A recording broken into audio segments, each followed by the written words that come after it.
Welcome to Off Topic but On Point. I'm Odette, and here we embrace the unscripted, the unconventional, and dare I say it, the unexpected. Because sometimes the best breakthroughs happen when you go off topic. Each episode, we dive into business, leadership, and life, exploring the moments that challenge us, shape us, and push us forward. So, whether we're tackling entrepreneurship, collaboration, mindset, or even navigating resistance, one thing's for sure, we'll always bring it back to what matters. So get ready for candid perspectives, thoughtful insights that will keep you engaged, inspired, and maybe a little bit uncomfortable in the best possible way. As usual, I have with me my beautiful friends, Dr. Janine de Cabo, also known as the Intentionalist, and Pastor Christo Pretorius, the Expander. Let's go. Last time we dug into the tension between staying grounded and staying open. We talked a little bit about rethinking childhood lessons, breaking rules that we never actually questioned. And the quote that sparked it all was strong convictions loosely held by Simon Sinek, who, by the way, spoke to Pastor C. I mean, we know people. What we spoke about also, Dr. J, as you mentioned, you pointed out that there is an emotional cost and then there is a financial cost to every decision, which really brings me to today's conversation. What happens when conviction calls you somewhere, but it's going to cost you? Because let's be honest, obedience sounds noble until it asks you for something uncomfortable. Sometimes it asks you to be inconvenienced. And that's where I want to sit for today for a little bit. The tension between focus, obedience and outcome, waiting and moving. Because here's the thing. Obedience doesn't actually always come with an applause. Actually, it rarely comes with an applause. It's not glamorous. It's not Instagrammable. And more often than not, there's a gap between our purpose and the fruit that we're praying for. So let's start there. What's one moment where obedience felt invisible or misunderstood? I've grew up with various views, and my mom being corporate, her dream for me, or maybe just her natural thought for me was, I'm going to go into corporates and I'm going to climb that ladder and I'm going to be very successful. And I think when I said I'm starting my business, not only her, my family took it as, this is not a good thing. This is ridiculous. This is crazy. This is too risky. But I knew in that point that was exactly what I needed to do. Was it easy for me? No. Did I have it figured out? Absolutely not. Did I know at the time what it was going to take of me? I had no clue what I was in for, but the obedience was there. And I just knew, like I said the last time as well, it's going to work out well. I just need to do what I need to do. And I speak often about the principle that if you only do the things that other people are not willing to do at the times that they are not doing it, then you will make a success. And that comes with that consistency and that hard work. None of what we have today didn't come without a lot of sacrifice, a lot of obedience, and also a lot of hard work. And it might more often than none look like the opposite of the people around you. For me, way back 23 years ago, maybe a little bit more, when I had to go for the brain operation, it was a decision that I had to make. Just thinking about it, like I can't even comprehend what my life would be like if I even had a life, if I didn't go for that operation. How my life could have been, it would have been completely different, absolutely completely different, and so making the decision to go for the brain operation instead of continuing my life playing sport, seemed at the time like the best decision, because it was the best decision regarding health. It was the best decision, for people around me. yet nobody knew the internal struggles that I had to go through. My whole life up until that point that was the only thing that I wanted to do. That was the only thing that I was really pursuing every day. I would literally say every day of my life, I was practicing, I was working towards a goal. And, it all came to a staggering halt, when I was diagnosed with a brain aneurysm.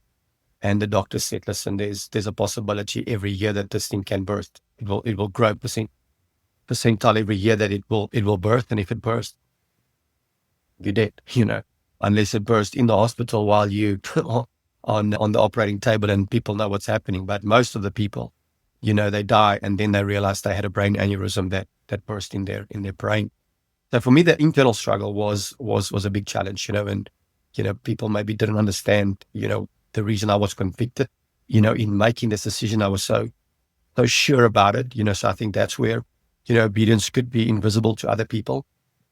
And when it could be misunderstood is that, everybody that knew me at that point in my life, knew the desire to play sport.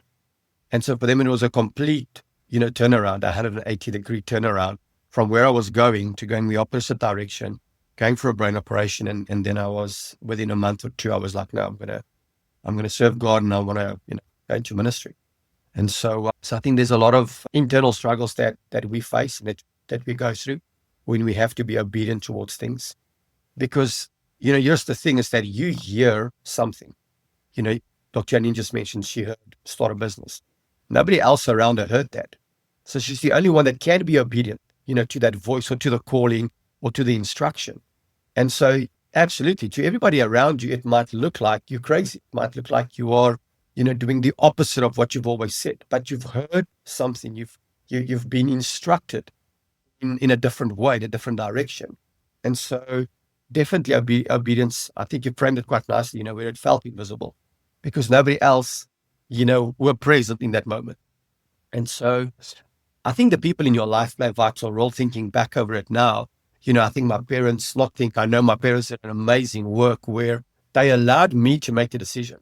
I was 20, 21 years old when they had to make that decision. And they placed the responsibility completely on me. They said, listen, we're here to back you.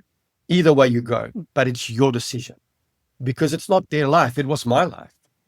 And, if I was in their position, I would have not influenced, but I would definitely have given my fair share of point of view on what I think should happen. The way my parents, played it out, I can just attest to the maturity that they showed. I don't know what it feels like for, parents to have a son that has to go for a brain operation and they completely remove themselves from the decision and allow that young kid, with due respect, my life was in a mess, from knowing what I wanted. I mean, we were, enjoying the weekend, partying, making stupid decisions every day of our life. And yet they said, you make the call, you make the decision. And so I think the people around you play a vital role and a vital part in those decisions. That's so powerful, Pastor C. It reminds me of a quote. When God calls you, it's not a conference call. It's never a conference call.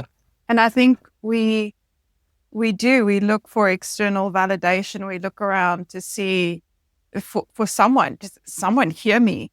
And I can attest to that. I think many times God has spoken to me and nobody else heard it. In fact, quite often the opposite is true. Quite often leadership will treat you like God didn't speak to you. And then you're like, okay, but actually, but he did. He definitely did. Which brings me to my next question. Dad often said the blessing is in the instruction. He's flipped his little script today a little bit, but it's just, the blessing is in the instruction. That's what stuck with me when he said it the first time, and it's kind of like solidified for me. But how do you hold on to it when seemingly nothing's working yet? I would probably just say you got to trust the process. You got to trust the process. Pastor Lowell, mentions, make peace of the process. And so I think there's great value in that. That in time things work out. In time, everybody's like, oh, now we understand, why we should have bought crypto. Now we understand why we should use AI. When everybody's doing that, it's easy to make that decision. But you gotta, how do you stay convicted? You need to understand that, just be faithful to the process. And listen, starting out, if you don't know what the process is, you don't know what the process is. And so, all of these things are new. And so I would just say that you've got to trust yourself. You've got to trust the source from where you got that instruction.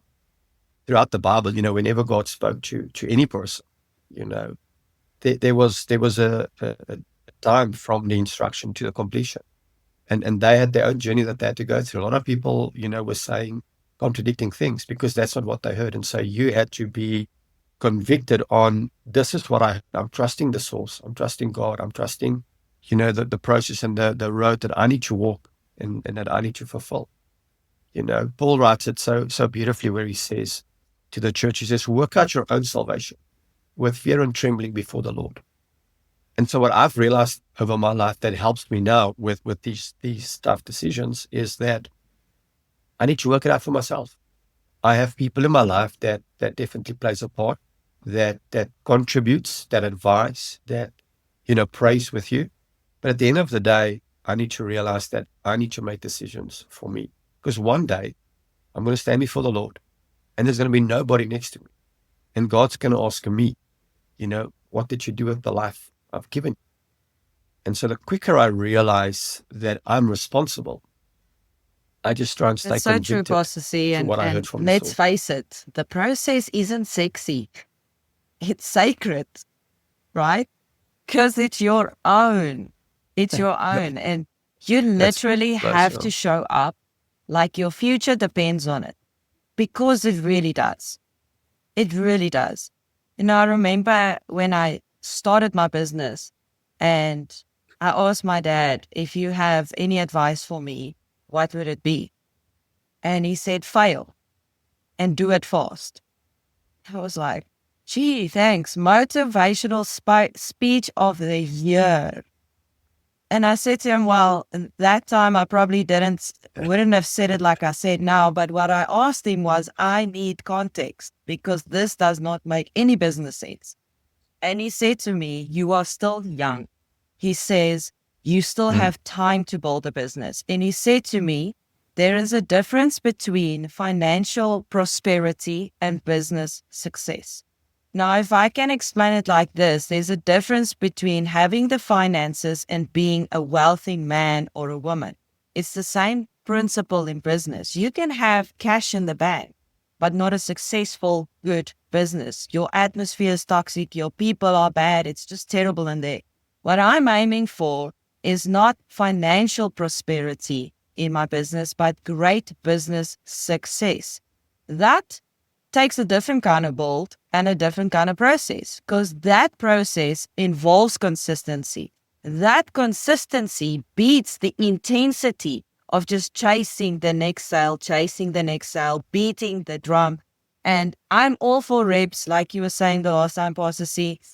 I'm all for beating the drum, but it's about consistency, because where I'm aiming at is much bigger than just financial gain. It's true business success.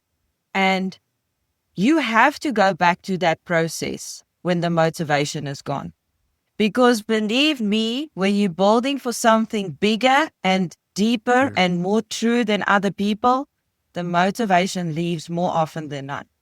And then you have to fall back on process. Then you have to fall back on consistency. Then you have to fall back on the sacred and not the sexy. Not what everybody else sees, but what really matters. Yeah. That's very true. I like what you say there. I heard Alex Hormozy said this. He says, a deal breaker would be if you can choose to be in a good mood for no apparent reason. So you can come to that framework. And you were speaking about motivation, when motivation is left, because you can't wait for motivation. You got to have that conviction. And so he says this. He says, if you can choose to be, happy, if you can choose to be positive, for no apparent reason. He says, that's a game changer. He says, because if you can be upset for no apparent reason, then what is the reason that we can't flip it, we can't switch it, And so it comes back to that, you're taking the responsibility of this process and of this journey and knowing where you want to go. And at the end of the day, it's nobody else is gonna cheer for you. You have to put in the hard yards, and you gotta go and do it. People might think that you are, every day you want to do what you're doing. People might think that you are motivated. People might think that, every morning you get up and it's like, just praise God, hallelujah, we're so excited to do this. It's not like that. You have to get yourself to that place where you move towards that. So for me, I'm not so focused on,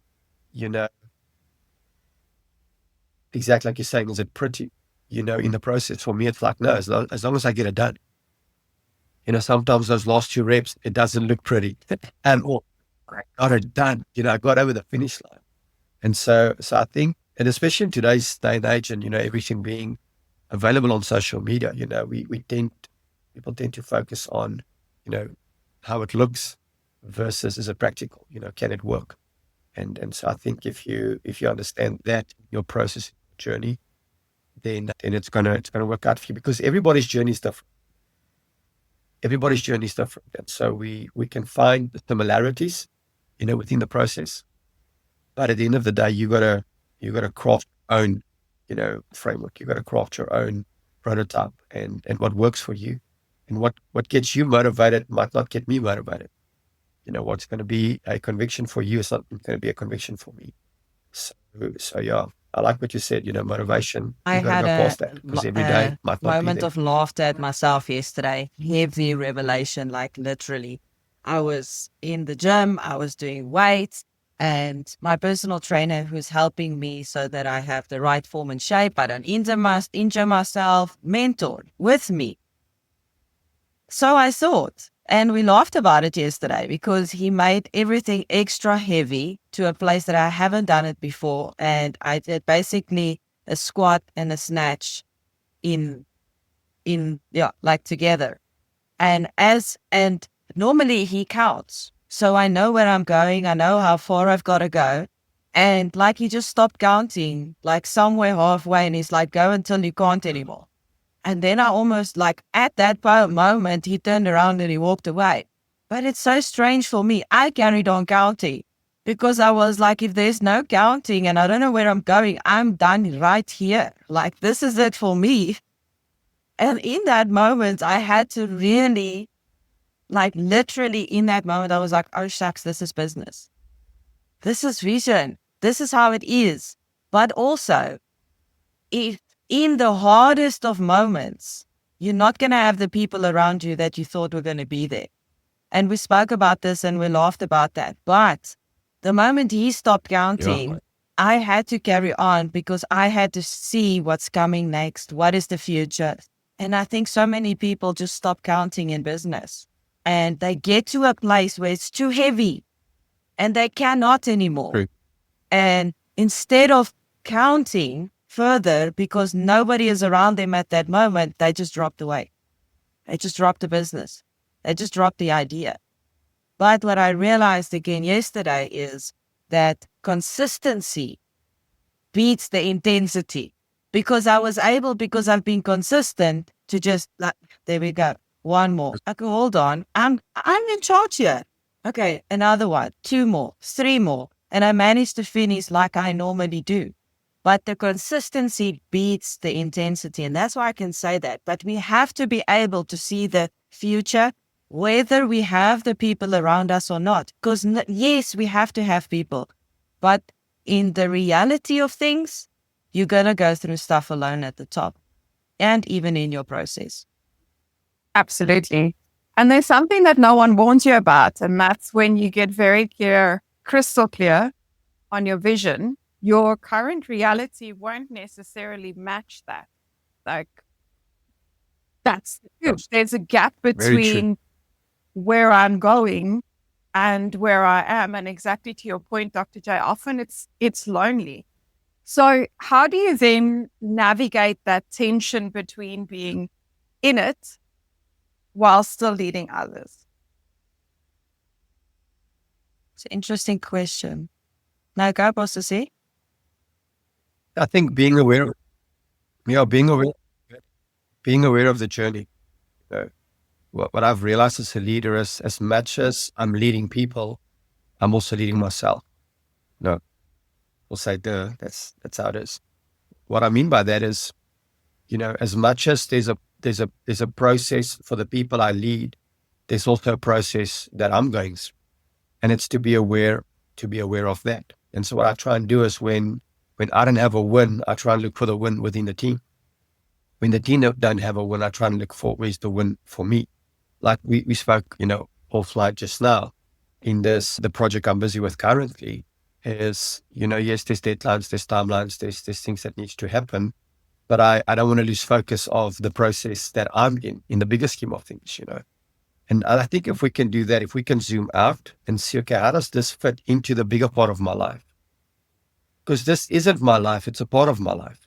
Business isn't my life, it's a part of my life. I still have a family, I have a wife, I have a son, I have, family, I've got friends, I've got hobbies. There's a lot of other moving parts within my life.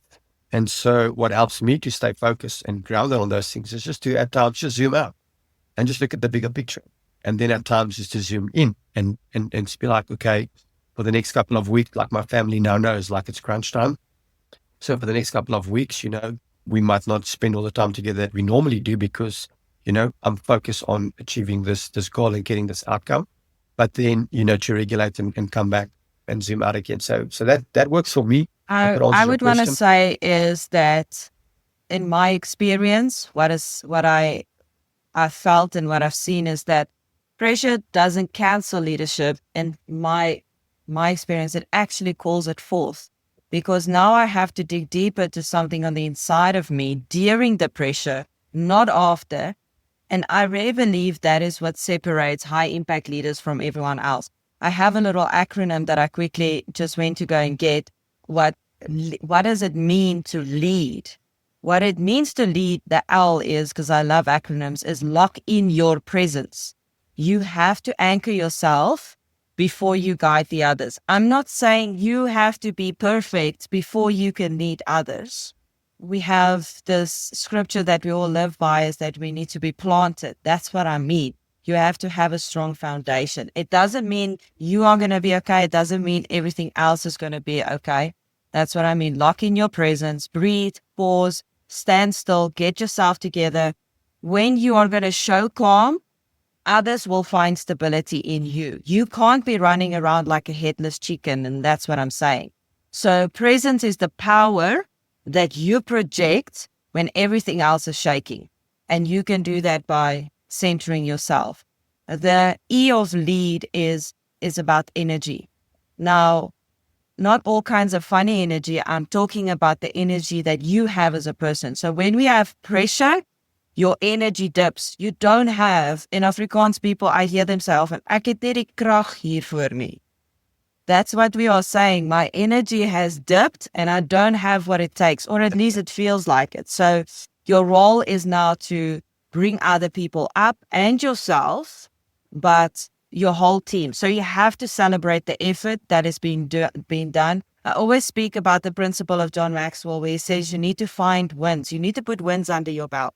So you better go back in that time and find the wins that you've tucked under your belt, because that is the energy that's going to get you through.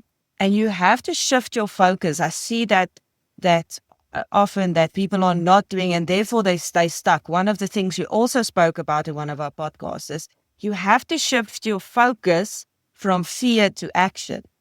Because one of the responses of fear and failure is that people don't move and they freeze, right? So you have to move. In chaos, your energy is literally writing the script for everyone else. They're looking at you as the leader and they're like, okay, what are we going to do? The A stands for ask powerful questions. Now, I know Pastor C is brilliant in this, but you have to ask powerful questions. You have to ask yourself, what is the next best move? What am I going to do? What can I control right now? And the one that I always ask that's important for me is, what is hiding the lesson? What lesson is hiding here for me? Because I ain't coming out of this the same way that I've entered in here. So in that process, you create clarity, and clarity doesn't just come. You have to ask questions. You have to dig deep, right? And clarity is not given. So you have to go and ask for it. So that's how you do that. You ask great questions, and the D is of leaders to drive small wins. It's great to have those wins, but once you realize, okay, I've got these things, I can work this, it's a great place to start. Start with the things that you're good at. So when you're in pressure, you cannot wait for that perfect plan, because there's no such plan in pressure as a perfect plan. So your momentum matters more. Therefore, beating the drum, doing the reps, being consistent, that builds momentum. So when that momentum is built, that's what's going to matter for you. So you focus on building your confidence and progress, but don't panic. So progress, but don't panic. Drive those small wins. So I always like to say is that small wins in pressure moments are how giants are made. You're going to grow slowly, you're going to grow gradually, but you're going to grow yourself out of this. Don't go out of this. You need to grow out of this.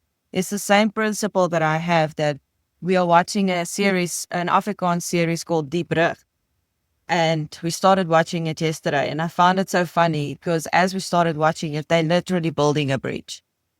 And the whole family started laughing in the lounge because they're like, yeah, we know. We don't just build a bridge, we get through it, So we don't get over it, we get through it. And that's the same thing.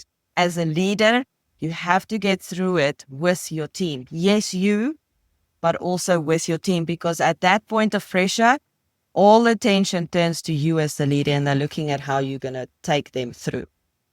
So then I suppose my question on that is, we have to grow through it. We have to move. We have to pick those wins. We have to choose our energy. But how do you know when you are meant to wait and when you are actually just resisting the necessary shift? Because those two things are in opposition to each other, but it determines whether or not you make it. Trial and error. When I played cricket many years ago, I was not the strongest guy. I was not the guy that hit the ball the hardest or the furthest, but my timing was good. So, timing is simply this: is just the right angle of your bat, hitting the ball at the right point of entry. And so if my timing is perfect and I hit it in the sweet spot, I don't have to hit it hard, but it will go further. Where somebody else will come and try and hit it hard and they force. So with force, they can get the ball to go to the boundary, but if you time it, less effort is needed, and it looks a lot more elegant as well. So sorry for the cricket lesson, but timing is something that you develop over time. And you realize that, let me say it this way. When you have to force something, then maybe you got to wait. And when you miss an opportunity, then you were too late. And so that's why I said, trial and error, because nobody's going to do it right the first time. Nobody's gonna perfectly execute on, what has been asked if they've never done something before. And so for me, it will be definitely by trial and error. Maybe life was not intended to be perfect, and our execution was not supposed to be perfect, but it's a journey that we're going on. And so I look at a lot of things in my life, exactly like Dr. Janine said, what is the lesson that I need to learn here? Is there's a primary purpose for doing something, but I'm also looking at it from a bigger perspective to say, but who am I becoming in the process of it? That'll be my answer, because it's definitely a tough situation, when do you wait and when do you move forward? There's a nice portion in scripture in the Bible where God speaks to David and he says to him, when you hear the ruffling and you hear the winds in the mulberry tree tops, then you'll know that my armies have arrived, and then you go. And so great if you have those signs. But just because the wind blows, every day doesn't mean like that's God. It was for that specific moment and that point. And so yeah, it'll be trial and error for me, and I try and harness on that timing thing. It's like, okay, whenever I push something, whenever I have to exert more force. And that's out of my comfort zone. So for me, then I know that that's not the best shot. That's not the right time. Somebody else that comes in here, like one of my other friends, that was also Christo. He was a power hitter, man. That guy can come in first ball and just hit it out of the park. Like, I mean, he had pure power. That was his strength. And so if I look in business, like he would probably force a lot of things open, and opportunities. Where with me, I'm going to look for the right time. I'm going to look for that timing because that's just the strengths that I I can would play. say, first of all, I love that question. My short answer will be peace over pressure. I spoke to a group in this week and I said to them, I know one of the things we need to remember in difficult times is that we need to build at God's pace and not the world's pressure. Because I like what you said, Pastor C, and it's like that. Sometimes we're feeling, not we're putting too much into it, it just feels forced. So that's where the peace comes in over the pressure. Sometimes we just choose the pressure part, but then we don't understand why we fail and why we don't get at it. So that's why I say peace over pressure is that we build at God's pace and not the world's pressure, because it comes from the scripture in Proverbs where it speaks in the hearts of humans, or we as humans, we make plans, but the Lord establishes our steps. I think it's the Message version that's my absolute favorite, that, and I've said it before, is that we roll the dice, but God determines how it falls. So if we are doing things at God's pace and not pressure, there we will find the success. The world pushes speed. That's what they do. Everything is moving faster. Everything needs to be done faster. Here's a tool to help you to finish faster. But God prioritizes direction and exactly what you said in the beginning, obedience. God prioritizes direction and obedience. It's the opposite of the world that pushes the speed the whole time. And your assignment, the bigger picture, is not just to get there fast, but to get there the right way. And the question I always ask is, Lord, what is the right step for me right now? As people that are planners and strategists, we want to see the whole picture. But I've very quickly had to realize that when it comes to my own life and my relationship with God, it's a simple question as, Lord, is this your step for me right now? Or what is the very next step that I have to make? Because I've thrown that dice. But at the end of the day, God is going to determine how it falls. And the only way I can manage and guide through that is to choose peace every single time over the pressure. That's so powerful, Dr. J. I was sharing with a group this morning and specifically on Psalms 86 in the Passion Translation, verse 11 says, "Teach me more about you, how you work and how you move, so that I can walk onward in your truth until everything within me brings honor and glory to your name.